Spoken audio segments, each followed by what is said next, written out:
You're listening to an Airwave Media Podcast. It's a long way to Tipperary. It's a long way to go. It's a long way to Tipperary, to the sweetest girl I know. Hello everyone, and welcome to History of the Great War, episode 94. This week, a big thank you goes out to Patrick for choosing to support the podcast on Patreon, over at patreon.com/history of the Great War. Thanks for being awesome, Patrick. And also, thank you to Jeff for sending over a source I never would have found on my own on British signals intelligence during the war. This is the second time that Jeff has come through with a seemingly pretty random source that's going to be really useful. So thank you, Jeff. Today we continue our story of the attacks during the Battle of the Somme on the 1st of July 1916. We continue our journey south by looking at the attacks of the 3rd and 15th Corps of the 4th Army in their attacks from just north of the village of Oliver to just north of the village of Mametz. Also, I highly recommend anybody who hasn't to head over to the website at historyofthegreatwar.com to check out some of the maps that I have been providing with these episodes. I probably should have been pointing these out a little earlier, but it's never too late to go look at a map, so it's highly recommended. It would be in this area of the front that the British would start seeing some real gains from their efforts put into this attack. Up to this point, our story has been all about the British just beating their heads against the wall that was the German lines and throwing men at the defenders, without really having anything to show for it. From here on out, though, that narrative changes, and the British will start to actually take and hold some positions. All of these gains would be less than hoped, there's no doubt about it, and they would still pay dearly for them. But there would be actual square yards of enemy territory taken by the attacks. Because of this, our story will undergo what I think is an important change. From why did the attacks not succeed at all, to why did they not succeed as much as planned? I also get the feeling that as we move south, there is generally less knowledge about what happened. There is generally a lot of discussion about where the British failed completely, but then by the time you get to the French or the Southern British couple of corps, there's often very little in English language accounts. One more thing before I get going today. Consider this your 4-week warning to get questions into the episode 100 question and answer spectacular. You can contact me on any of the various social platforms the podcast is on, or you can just be more direct and email your questions to historyofthegreatwar@outlook.com. Oh, and I have some thoughts about doing some charity things over the next few months, so if anybody knows any really great international or large-scale charities relating to the war, please let me know. We start our story today with the attack of the 3rd Corps. The task of the 3rd Corps was a tough one, with the goal of pushing through the German positions just south of Poitiers and then through the village of Oliver. After they had accomplished this task, they would then push through the German second positions between Contremaison and the Mackay Farm. You can forget those last two place names though. That's the last time that I'll be talking about them today. The two divisions of the 3rd Corps were the 8th and the 34th. And there were two types of reasons that the position for their attacks was problematic, and the first set of problems was strictly geographical. The first of these geographical problems was that the positions of the British, where they would be starting the day from, were overwatched by the Germans on the Thiepval Ridge. This would allow them a commanding position against any attack, an attack that could not in any way surprise them. This position would be even more commanding if the attack of the 10th Corps to the north did not meet their objectives, and we already know that those attacks did not go as planned. The second geographical problem was due to the fact that no man's land was extremely wide. In some areas, it would be 800 yards wide, which is about 730 meters for those of you in the world outside of the United States or whatever other tiny country uses the imperial system at this point. This is an absurd width of area that the British troops would have to try and advance over, while being under fire from the defenders. On top of these two geographical problems was the fact that the British themselves was just making everything more difficult for the two divisions. The first way that they did this was by sending every drop of strength from the two divisions forward in the first attack. All 6 brigades that they had at the front would be involved in the opening attacks or closely following it all up. This gave them no ability to react to any setbacks or even any successes. The second problem was, and what I am sure you are getting really tired of hearing, their plans for the artillery, especially the heavy guns. Last episode and the episode before that, we talked a lot about the problems that the British attacks experienced when the artillery moved off the German first line right before the infantry started their attack. In front of the Third Corps, they took this mistake to a whole new level. The plan was to not even wait for the infantry to attack, to instead move all of the heavy artillery off of the first German line an entire 30 minutes before the attack started, leaving only the lighter guns to fire on the German lines to try and keep their heads down while the infantry went forward. All 4 of these problems, 2 of them intrinsic to the area of the attack and 2 created by the British themselves, would compound on each other to make the situation for all of the infantry basically impossible. The 8th Division probably had it worse, though, since they were in the more difficult position. It was on their part of the front that no man's land was the widest, and they would be advancing up Mash Valley, and if either attack on their flanks failed, they would be advancing up that valley like fish in a barrel.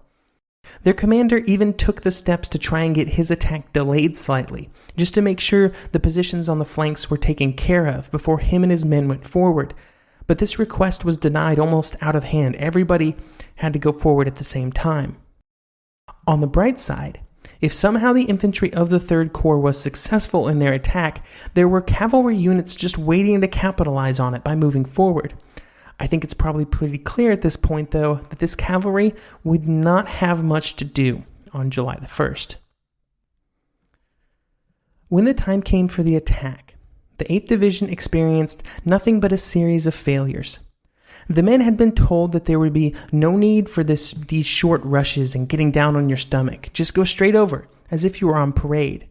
And just like at every other point before, this faith in the artillery was ill-placed. The men went forward with as much bravery as they did anywhere else, but there was simply nothing that could really be done. Most of the men only got a few steps before they were forced to either seek cover or be hit by German fire. Reinforcements followed up closely behind the first waves, but experienced pretty much the same problems. Throughout the entire day, more and more British troops of the 8th Division would try to go forward to reinforce those that they thought were in front of them. They, of course, did not fully realize that so many in front of them had already fallen. Here's a quote from one of the men who tried to go forward in the later waves. Quote, "It was impossible to stand at all in no man's land, and the battalion crawled forward on hands and knees to help the battalions in front." End quote. All through the day, British observers behind the front tried to figure out what was happening in front of them, pretty much to no avail. All they could really see was a confusing mass of smoke and explosions as German artillery blanketed the area between the lines. They were straining to try and see some sort of evidence that the British troops had gotten forward and taken the first set of German trenches, but this evidence was not to be found because they hadn't. While the least fortunate were always those soldiers who were killed, close behind them were those that were wounded and found themselves stuck between the trenches. These men, like Private Ernest Dayton, found themselves in an unenviable position. They were often wounded to the point where they could not easily move forward or back, and especially when they were injured early in the day, their only choice was to try and wait it out in no man's land, trying not to draw attention to themselves until it got dark. Here is Private Dayton of the King's Own Light Infantry discussing his ordeal after he had been injured early in the attack, and found himself several hours later stuck in a shell hole with 4 others, all of which were in a similar state. He recalled his feelings as night began to fall on July the 1st. Quote, "When night came, I was in a deuce of a state. I must have been fainting off and on, what with the loss of blood. You'd no idea of the passage of time. I didn't know where I was. I only knew there were Germans in front and Germans behind, and I had no idea which way the British lines were. What with having nothing to eat and nothing to drink all day, my tongue was getting as big as two, and I could hardly close my mouth. What worried me was getting caught in our own shell fire. I bothered more about that." End quote. There are stories similar to Private Dayton's all along the front, of men being stuck in the danger zone of no man's land all throughout the day, unable to move, but the entire time in pain or in a daze, sometimes drifting off and passing out without any knowledge of whether or not they would wake up on the other side. Some were lucky enough to make it to nightfall, at which point they had a better chance of finding their way back to safety. Many did not survive that long.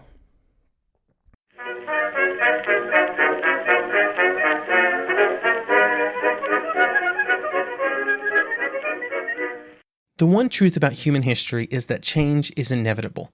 But the one thing that has never changed is that humans need food to survive.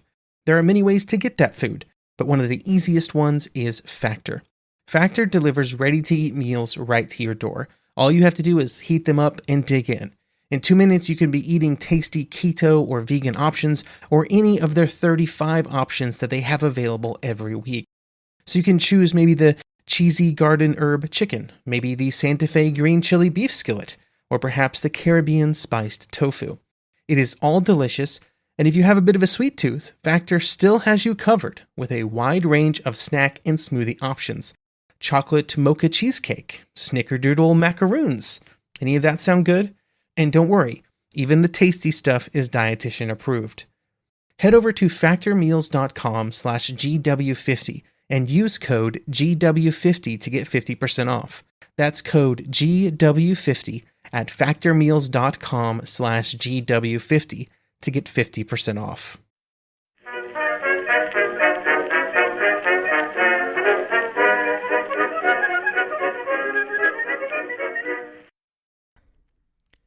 The 34th Division was another of the new Army divisions being used for the attack, and their job was to try and capture the La Basselle salient.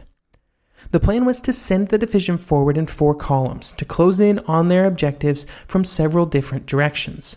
Much like in other places, the troops were assured that the artillery had done all the hard work, and the village that they had to capture had been completely destroyed.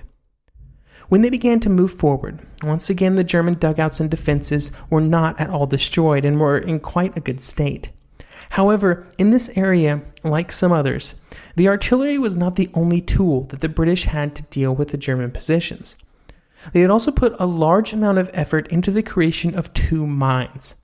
These were called Weissap Mine, which had 40,000 pounds of explosives, and another called Lochnagar, or Schwabenhoe, which had 60,000 pounds of explosives.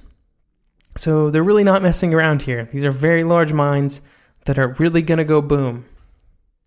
The large mine was set under the Schwabenhoe Redoubt, not to be confused with the Schwaben Redoubt that we discussed last week. The Weissap mine was positioned to help the 102nd Tyneside Irish, who had to advance up the very dangerous Mash Valley. Private Harry Bomber of the 101st of the 34th Division had a great view of what happened when the Weissap mine exploded. Quote, "The mine went up, and the trenches simply rocked like a boat. We seemed to be very close to it, and looked in awe as great pieces of earth as big as coal wagons were blasted skywards to hurtle and roll, and then start to scream back all around us. A great geyser of mud, chalk, and flame had risen and subsided before our gaze and man had created it. I vividly recall, as the barrage lifted temporarily and there was just the slightest pause in the torment, several skylarks were singing. Incredible." End quote. The crater from the explosion was somewhere around 270 feet wide and 70 feet deep. Unfortunately for the British infantry, while these mine explosions were impressive and they probably did a good job of boosting morale, they did not solve all of their problems. For the Weissap mine, the Germans had some foreknowledge of what was going to happen, and used that to evacuate the area before the mine exploded, avoiding almost all of the possibly harmful side effects like, being destroyed by a giant mine.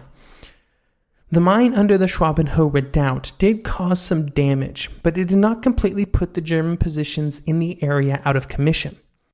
For the Tyneside Irish, they would still have to cross the wide open areas of Mash Valley, regardless of how well the mines worked or how well they didn't work, even if they would have known. This involved trying to dodge German fire from the left flank and the right flank, which became especially hard when the attacks on the left flank just completely failed. This was the attacks of the 8th Division that we discussed last week. All along the 34th Division's front, the men who went forward found themselves in an unwelcoming environment. Here's Private Bomber again, as he describes what happened when he tried to move forward with his units. Quote, "It was akin to striding into a hailstorm, and the further you went, the less and less became your comrades. Jerry had not been obliterated, his wire had not been destroyed, and we had been called upon to walk across 800 yards of no man's land into hell, a far cry from the walkover that we had been promised." End quote. Regardless of the fire, at a few different places, the attackers were able to get across no man's land and start taking some of the German positions. But even in the easiest areas, like those around the mine craters, it was still no cakewalk. Here's Lieutenant A. Dickinson to discuss. Quote, "When we arrived at the crater, our orders were to man the top around the lip of the crater. Of course, the Germans soon played their machine guns on that lip, and the first one would get through the head and roll down. Then another one after would roll down into that bottom, which tapered down to a point. It was still hot as an oven after just being blown up." End quote. It soon became apparent that some huge lunge through the German lines was not going to happen. However, unlike in other areas, this did not mean that there were not real gains being made. This was especially true on the far right of the 34th Division's area of the front. Here, real progress of consequence was made, which I believe is our first to discuss in any of these Somme episodes. Unfortunately for the men who were able to make these gains, it was extremely difficult to try and get reinforcements and supplies to them in any way. All through the day and into the night, they held their newly won ground pretty much by themselves. Throughout all of the afternoon, evening, and night, officers worked hard to make sure that the men held on to their gains and made sure they spent whatever energy they had digging in and trying to get ready to repel counterattacks. Miraculously, they were able to meet up with the advance units of the 21st Division on their right, which was a great omen for longer-term stability and success. The 21st Division is one we'll talk about here in just a second. While these gains were being made, that did not mean that for both the 34th and the 8th Division, July 1st was not a horrible failure. Total casualties for the day were 6,380 for the 34th and 5,121 for the 8th. The casualties for the 34th were, I believe, the highest of any single division on July the 1st, and unfortunately it was due to their success that they experienced so many of these losses. It was here once again true that the units who achieved a little success were far worse off than those that had simply been checked at the start line. To the south of the 3rd Corps was the 15th Corps, under the command of Lieutenant General Henry Horn. He and his troops faced two more important spurs running down the Pogère Ridge, those being of Fricourt and Metz, with villages of those same names on top of them. These two villages had been turned into fortresses by the German defenders, with a series of deep dugouts and well-developed sets of trenches to keep everything together. However, it was very apparent that the defenses in this area were not as robust or strong as those further north.